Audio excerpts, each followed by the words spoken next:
All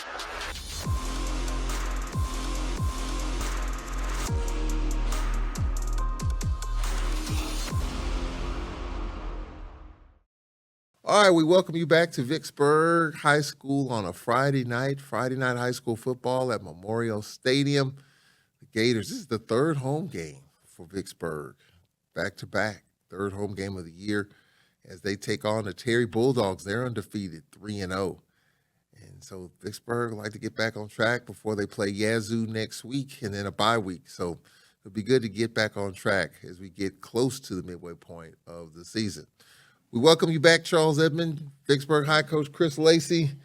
Man, Coach, I was looking at all the details of this Natchez game, this team averaging over 50 points a game. You hold them to 14. That part was great, but could only get one score on the board. How tough was it when you looked at the film of the Natchez game compared to all the scoring we had the previous week against Forest Hill? You get that productivity, you beat Natchez. This is weird. I mean, for us to, get in the red zone as many times as we didn't got in the red zone in the past 2 weeks prior to that, and then get up there and don't even cross the 50 more than 2 times is kind of depressing and depleting. But again, the eye in the sky don't lie. So when you look at it, you go back and just look over it, you just kind of say to yourself, like I tell anybody, football stuff, a block here, a block there, miscommunication here, miscommunication there. Like, that's the type of stuff that we still trying to work through. Again, I got a young team. I got some kids who learning fast. They haven't been in that position. Again, when you lose Ronnie Alexander, who's here for 4 years, and you playing with a guy who didn't think he would even be in that position, it's a learning curve. And some people think that from April to August is enough time to kind of close that window, and it's not. So he's growing up, and the team, the younger guys, they growing up every week. And I feel like last week we got better. I mean, just from a team perspective of how Forest Hill went, we played a little bit more together Friday than we have the week before. So I saw that as a plus. You saw it as a plus, and your defense has been a plus. What impressed you defensively, slowing down a Natchez team that was averaging over 50 points a game? You hold them to 14. Just fixing the mistakes that they had the week before. We kind of pride ourselves on defense here at Vicksburg, and the guys are kind of getting into that mode of stepping up. Again, we got a lot of young guys on defense. I got probably, 3 seniors on the defense right now, which is a bad thing, but a good thing at the same time because I get all those guys back, but you got like a whole bunch of inexperience over there also. So it just depends on how you look at it. But like I say, they're growing up fast. They got better in practice throughout the week, and it showed Friday. It was a game of big plays. Even the 2 touchdowns that Natchez had, we had them behind the chains, and they were able to find a way to make big plays to get deep in our territory, and it was just kind of tough to slow down after that, even though you did just hold them to 14. Man, when you see them watch that ball float in the air on the 4th and whatever, and you just saying to yourself, we got this one, and the guy catch a ball. It was just some mishaps in the secondary. I know one time my safety slipped, and he fell and got caught a ball, and then just a busted coverage on the corner by thinking we had a sack, and he stopped playing and got caught the ball. So them the little bitty things that trying to teach. And again, those 2 guys who made those mistakes are newbies, and just getting them to the sideline and kind of keeping them focused on playing the next play is the kind of challenging that. They're going to mess up. I understand that, but just learning to kind of eliminate that is what we're working on right now. And you try to slow the game down by calling timeouts. And because these games are close, you need your timeouts, but you don't want to give up big plays. Would you rather give up a big play or give up a timeout? And I know you would love to have timeouts at the end, but sometimes you just have to do that to make sure everybody's on the same page. Everybody on the same page, and I'm going to use them. They give you 6, so especially in the first half, that's the time to me where you can kind of burn timeouts in the first half when you really need to burn them to talk to the team or, kind of redo a play or anything like that. Now, when you get in the second half, you might need them later on. And it came back and bit me because we ended up having an opportunity to get the ball back, and I didn't have a timeout to stop the clock again. So I grew up with that portion of it as a head coach, but at the same time, I'm gonna use them timeouts. That's what they're there for. You talked about the drives that we had. We had 198 yards of total offense. 2 of the 8 drives only on Natchez side of the 50, so it was definitely a struggle on offense. And that fall back on me. I need to do a better job, in game prep of putting a better game plan together where we can execute against these teams that we're playing against. Again, it's never going to be a talent problem in Vicksburg.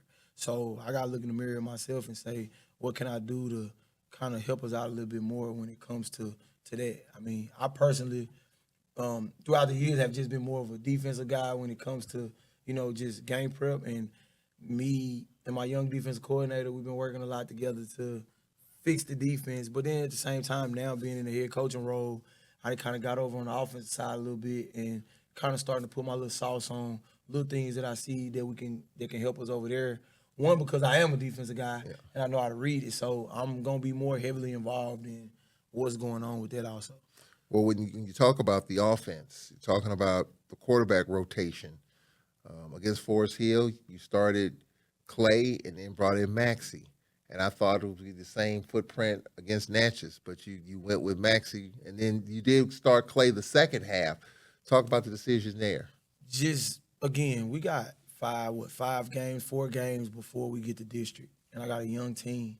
So we want to win every game, but it's finding the right sauce that's going to help us be able to do what we need to do when we get into district play. It ain't going to stop us winning the state championship. It ain't going to stop us from winning district. It ain't going to stop us from, making the playoffs. So you might as well use those games to kind of figure out what's the right stuff to go into district play and get you a win. So let both of them play and grow up and see who's going to be the guy taking us, on the road to the state title. So that's what I'm doing right now, just trying to fill out different portions of the team to see what fits the best. And you started Clay to begin the second half, and you started Maxie to start the game. So as we go forward with this game here tonight against Terry, is it going to be the same kind of quarterback rotation? Yeah, both of them will pretty much play just to kind of see who is who. You can't get caught up in what the outside noise is saying. People look at it and say, well, you 0-3 and you 0-4 and you this and that. And I mean, last year the Kansas City Chiefs was 0-2 starting the year off, and they lost a couple games and they won a Super Bowl. West Point started off 0-3 last year. They 1-2 right now, and I still expect them to go win state title in 5A. So it's just about getting, like I say, the right stuff in motion in order for it to happen. We got a brand new team. This ain't the same team we done had the past couple of years. So at the same time, we still building up young men who haven't even spit on the grass yet. So I'm just trying to get them to get used to what's going on, and that's what non-district is for you to kind of figure that out. Well, you said this week about, and you used the term frustration.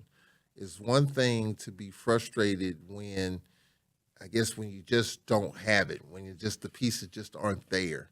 But then it's another thing when you talked about frustrations like, I see it, it's right here, but we haven't tapped that potential yet. So you talked about the two different types of frustrations where, and I think fans expect a little bit more. Maybe they're frustrated a little bit because they're expecting a little bit more. So there's a lot of different types of frustrations. How do you kind of put that in its proper context? And as you mentioned, district play hasn't even started yet, so you're still trying to mix and match. Well, the reason I coach football is to more so, like I say, it's 365 days a year.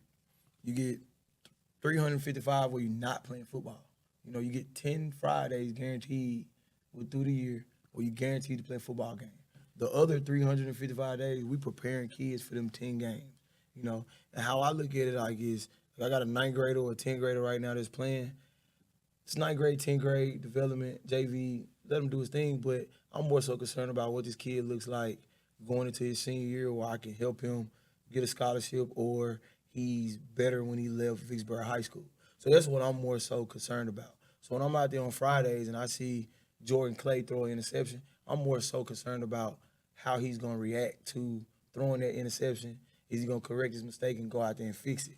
Because I see him graduating from Vicksburg, walking across the stage, and he's not with me no more, and now he's in a situation where he having a tough day at work and he messed up and dropped this or that, and now he has to go and fix that problem. Or he has a kid one day and daddy got to go buy food and I got $2 in my pocket. How am I going to make that happen? So that's what I'm reading with these kids if those are the things that they're going to. And I piggyback that to say I care more about their development than I do actually wins and losses most of the time, especially now with the new team.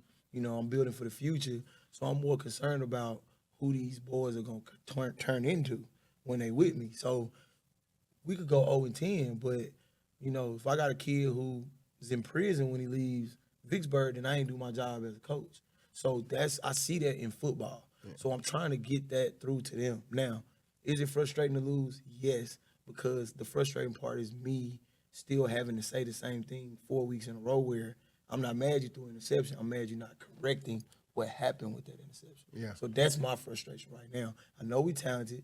That ain't a problem.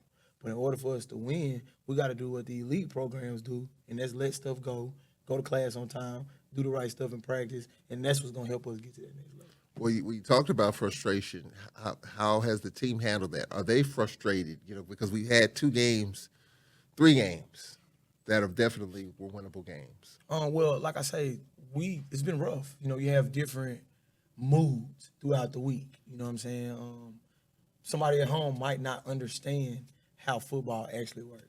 You always catch the fan that's screaming from the stands, why y'all keep running up through the middle, but not understanding it's 30 types of plays in football that go up through the middle, So what I mean by that is just getting the kids to trust the coaches and trust what we saying in the field house and letting that be the main thing. And if we can do that, then we'll end up getting what we're going to get and do what we need to do. And like I say, this is the time to do so. Like again, when you lose them seniors, it's been here for a long time. You get a brand new football team that you have to try to rebuild. And, my saying is this year's team isn't last year's team, and last year's team ain't going to be next year's team. So every year is different because the variables change. So that's what I'm on right now. It's called trusting the process. How much do you say that during the course? Or how many times have you said that during the course of the season already? Man, I say it all the time. In a given night, we might run power 10 times. Power's still gonna be power. You got to block it right. And one time you might not get the block, but how do you come back and correct yourself to get that block right the next time? And just trust the process. I was in my 9th grade game Tuesday night, and they were down to Germantown. And the whole time, I was just trying to see how they was going to respond to not being up like they were in the beginning. I saw a team in Germantown who it never affected them.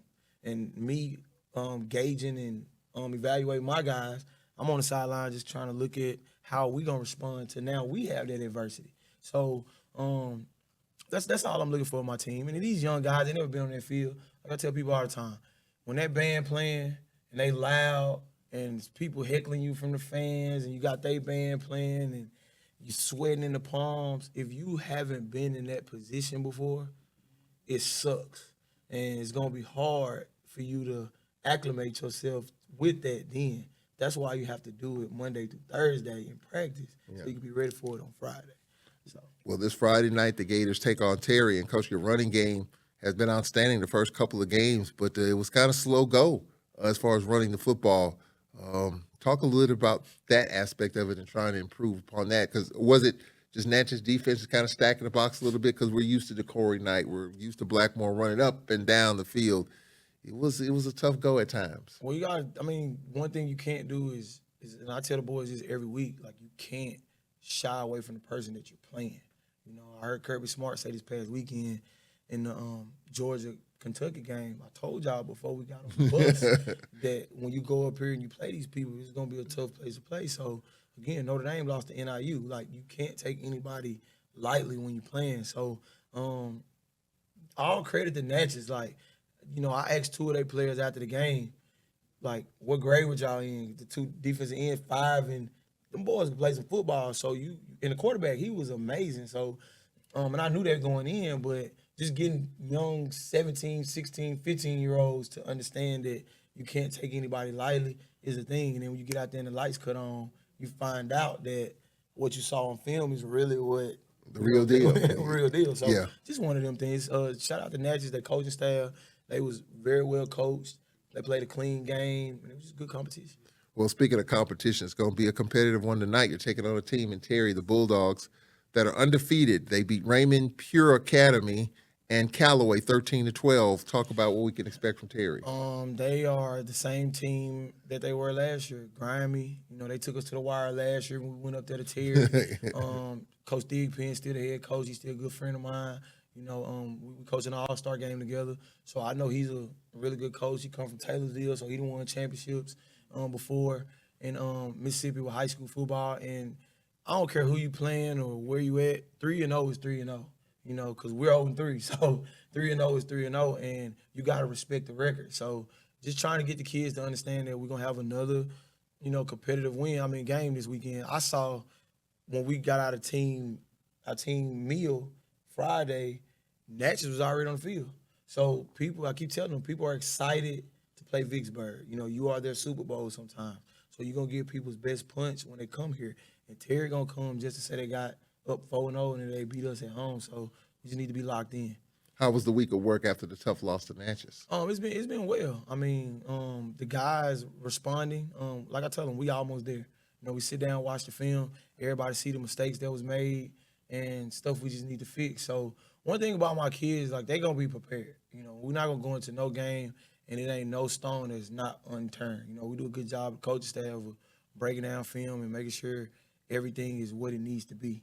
But like, I'm trying to get them to relate to the classroom where, you know, the teacher gives you something Monday through Thursday and give you a test on Friday.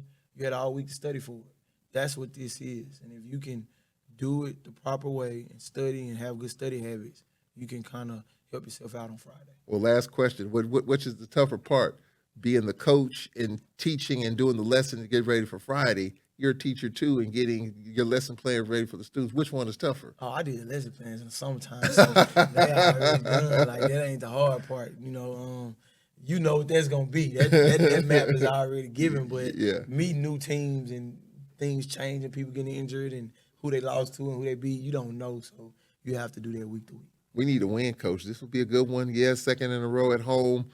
Yazoo City, where we're going to be playing that game and all that. That's coming up next. But like to taste a victory here. Oh yeah, I want it too. I mean, I hate losing. Like, I hate losing. You know, my grandma, she called me after every game and she just had to check on me because she know how bad I hate losing. Like, I hate it to death, but I also understand what it takes to win. So, and if you're not there yet, then I love the process too of winning. You know, I like practicing. I love everything that comes with being a champion. So I don't shy away from it. I'm trying to get the kids to understand to embrace practice, embrace studying, embrace, you know, that type of stuff. Well, Coach, let's go get them. Yes, sir. That's Vicksburg High Coach Chris Lacey. We'll take a time out here. When we come back, the play-by-play story here from Vicksburg High School. We need a win. Gators need a win. We'll try to get it. Kickoff coming up after this.